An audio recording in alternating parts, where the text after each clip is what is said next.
कक्षा 12वीं व्यवसाय अध्ययन में हम लोग आज अध्याय 12 उपभोक्ता संरक्षण प्रारंभ करेंगे और आज के इस वीडियो में हम लोग देखेंगे उपभोक्ता संरक्षण का अर्थ और उपभोक्ता संरक्षण का महत्व।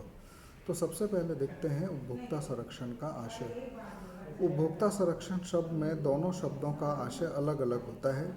उपभोक्ता का आशय एक सामान्य उपभोक्ता से है जो किसी न किसी वस्तु का उपभोग करता है, और संरक्षण का आशय बचाव करने से है। अर्थात यदि कोई व्यवसायी उपभोक्ता को निर्धारित मानक से निम्न स्तर की वस्तु या कम मात्रा में वस्तु देकर पूरी राशि प्राप्त करता है, तो ऐसी व्यवस्था में नियमों के तहत उपभोक्ता को संरक्षण प्रदान किया जाता है, और यह संरक्षण ही उपभोक्ता संरक्षण या कंज्यूमर प्रोटेक्शन कहलाता है। अब देखते हैं कि उपभोक्ता संरक्षण का क्या महत्व है। हम लोग ये जानते हैं कि उपभोक्ता बाजार का बादशाह है, ग्राहक ही ईश्वर है। ऐसे कई शब्द वाक्य आप लोगों ने सुने होंगे, और इसी के कारण उपभोक्ता को अब आसमान में बैठा दिया गया है। ऐसा लगता है कि विपणन व्यवस्था उपभोक्ता के आसपास ही घूमती है, और वो उपभोक्ता जो है विपणन व्यवस्था के केंद्र बिंदु में रहता है। लेकिन ये सब केवल सैद्धांतिक दृष्टि से उचित है, लेकिन व्यावहारिक दृष्टि से देखें तो उपभोक्ता जो है बहुत ज़्यादा पीड़ित रहता है। उपभोक्ता उस राजा के समान हो गया है जो केवल नाम का राजा है, लेकिन उसको कोई सुविधा और अधिकार नहीं है। और जो विक्रेता है वो भी उसको कभी कम सामान देकर, कभी मिलावटी सामान देकर, कभी घटिया सामान देकर उसका शोषण करता है।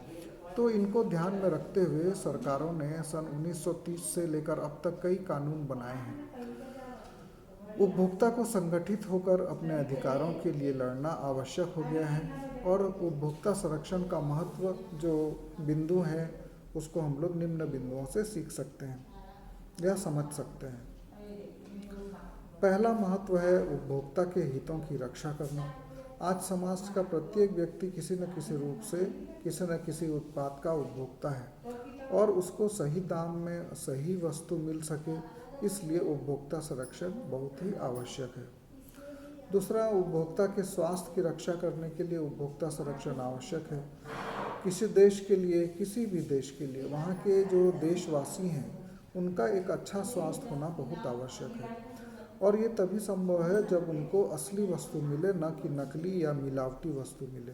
तो इससे सुरक्षा देने के लिए भी उपभोक्ता संरक्षण का बहुत ज़्यादा महत्व है। तीसरा है ग्रामीण और अशिक्षित उपभोक्ता। हम लोग ये जानते हैं कि भारत की अधिकांश जनता ग्रामीण वातावरण में रहती है, जो ना तो शिक्षित है न जागरूक है। तो उनकी सुरक्षा के लिए भी उपभोक्ता संरक्षण बहुत आवश्यक है। चौथा है असंगठित उपभोक्ता वर्ग।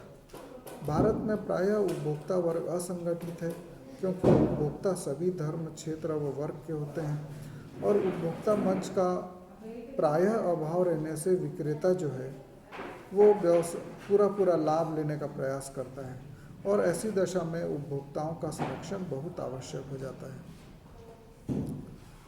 पांचवा बिंदु है व्यवसायियों द्वारा अधिकाधिक लाभ कमाने की प्रवृत्ति। आज भारत का संपन्न वर्ग व्यवसायी है, अर्थात प्रत्येक व्यवसायी अपने व्यवसाय से अधिक लाभ लेने का प्रयास करता है। इसके लिए उसे भले ही कोई अनुचित कदम क्यों न उठाना पड़े।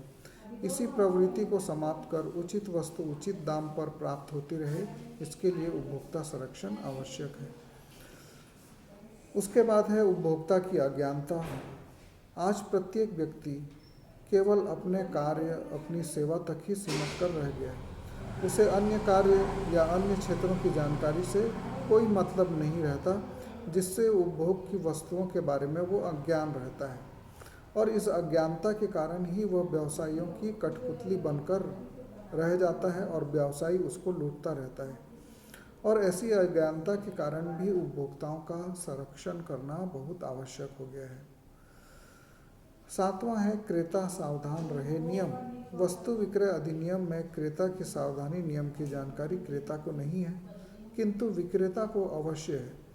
किसी भी त्रुटि, लापरवाही या भूल हो जाने पर वह इस नियम के तहत अपना बचाव कर लेता है, और ऐसी परिस्थितियों के लिए भी उपभोक्ता का संरक्षण बहुत आवश्यक हो गया है।